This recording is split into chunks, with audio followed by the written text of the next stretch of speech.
Et Mame Aliou Cissé va céder sa place à Mamadou Alpha Ndiaye.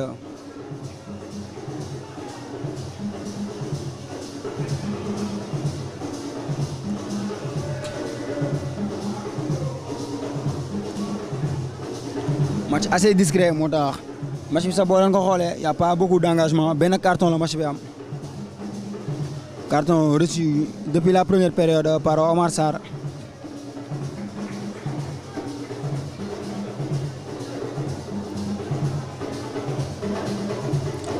Et finalement c'est pas Menga Bangoura qui va céder sa place mais plutôt le buteur Mohamed Salif Souman qui va céder sa place au numéro 17 Mamadou Alpha Ndiaye.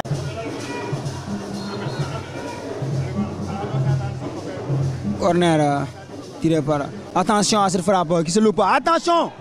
Ballon sur la barre. Wow.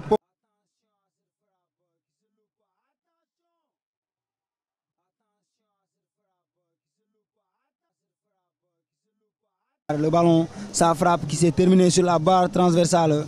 Les insulaires ont eu chaud sur ce coup.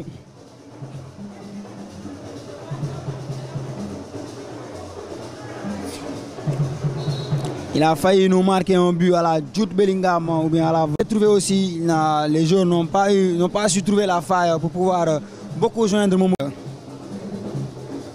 Boy pour Ndiaye qui essaie de percer. En latéral droit lui aussi. Il a fait une belle prestation cet après-midi. Donc qui récupère ce ballon. Raphaël Ndong qui